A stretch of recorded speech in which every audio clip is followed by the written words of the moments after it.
Pada pertemuan kali ini, pada pertemuan kelima mata kuliahnya ekspresi, kita akan membahas tentang English Language Teaching Policy and Indonesian Classroom.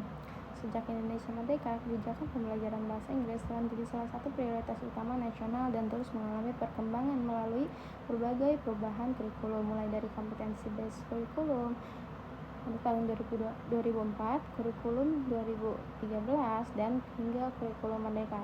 Seluruh kurikulum tersebut menempatkan bahasa Inggris sebagai sarana penting untuk mendukung interaksi global. Namun, kebijakan yang bersifat top-down seringkali belum mampu mengakomodasi keberagaman kondisi kelas di Indonesia, sehingga muncul kesenjangan antara tujuan kebijakan dan praktik pembelajaran yang sesungguhnya. Dalam praktiknya, implementasi kebijakan menghadapi berbagai tantangan seperti ukuran kelas yang besar, keterlibatan fasilitas, serta kurangnya pelatihan bagi guru. Kondisi tersebut menyebabkan proses pembelajaran masih banyak berfokus pada penguasaan tata bahasa, hafalan, dan persiapan ujian daripada pembelajaran yang berpusat pada peserta didik atau student-centered learning. Indonesia memiliki kondisi kelas yang sangat beragam. Setiap sekolah memiliki karakteristik yang berbeda, baik dari segi jumlah siswa, fasilitas pembelajaran, maupun kualitas pelatihan guru.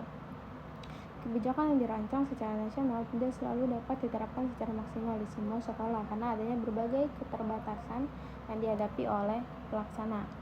Selanjutnya mengenai Classroom Policy and Planning. Dari perspektif pendidikan, Classroom Policy and Planning merupakan proses kompleks karena melibatkan interaksi antara praktik, keyakinan, dan manajemen.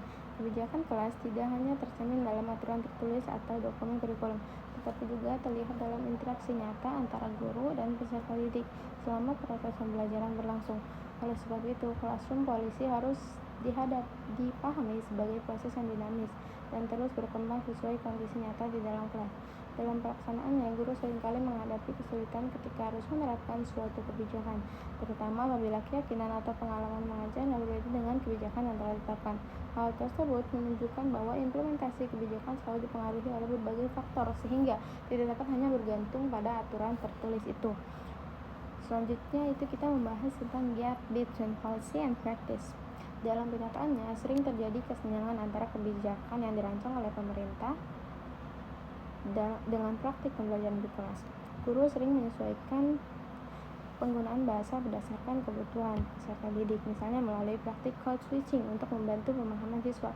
Penyesuaian tersebut dilakukan karena guru harus mempertimbangkan kondisi nyata di kelas yang seringkali berbeda pada asumsi yang digunakan dalam penyusunan kebijakan. Peran guru dalam implementasi kebijakan sangat penting karena guru merupakan policy implementers atau pelaksana kebijakan. Keberhasilan suatu kebijakan pendidikan sangat bergantung pada persepsi dan kesiapannya. Dalam banyak situasi, guru perlu mengadaptasi bahkan memodifikasi kebijakan agar sesuai dengan kondisi sekolahnya, sesuai dengan karakteristik peserta didiknya. Oleh karena itu, guru menjadi ujung tombak keberhasilan implementasi kebijakan bahasa di lingkungan pendidikan. Selanjutnya itu kita membahas tentang language hierarchy dalam konteks Indonesia. Dalam Indonesia, bahasa Indonesia memiliki posisi sebagai bahasa nasional, sedangkan bahasa Inggris dipandang sebagai bahasa yang memiliki kepentingan global. Akibatnya, pembelajaran bahasa Inggris memperoleh perhatian yang besar karena dianggap mampu meningkatkan daya saing peserta didik di tingkat internasional. Namun, kondisi tersebut juga menimbulkan kekhawatiran terhadap terjadinya marginalisasi bahasa daerah. Sebagai seorang guru bahasa Inggris, penting untuk menjaga keseimbangan antara penguasaan bahasa Inggris dan pelestarian bahasa daerah sebagai bagian dari identitas budaya Indonesia. Aspek lain yang dibahas adalah standardized assessment. Sistem penilaian yang terstandar seringkali mempengaruhi strategi pembelajaran guru. Selain itu, setiap sekolah memiliki kondisi yang berbeda, baik dari segi fasilitas maupun kemampuan peserta didik, sehingga penerapan strategi pembelajaran juga tidak dapat disamaratakan. Keterbatasan pelatihan guru, kurangnya bahan ajar, serta sistem pendukung yang belum optimal menjadi alasan mengapa setiap sekolah memiliki capaian pembelajaran yang berbeda. Selanjutnya, mengenai multi-level management.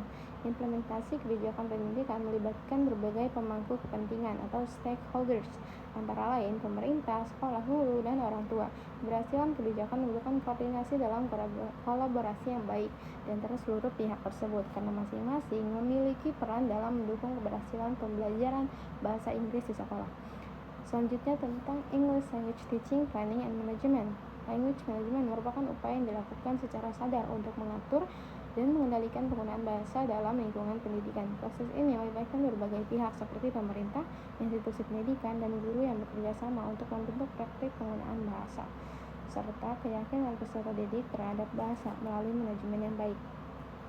Praktik pembelajaran dapat berjalan selaras dengan tujuan kurikulum dan tujuan pendidikan secara umum. Dalam language policy terdapat 3 komponen utama yang telah dibahas pada pertemuan sebelumnya, yaitu language practice, language belief, dan language management.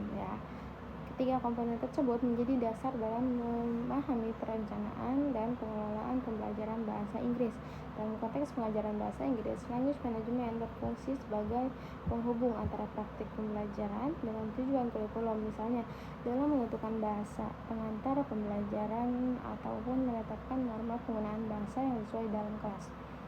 Intervensi kebijakan dapat dilakukan pada 2 tingkat, micro level dan macro level. Micro level dilakukan oleh guru di kelas, sementara macro level dilakukan pemerintah melalui kebijakan nasional.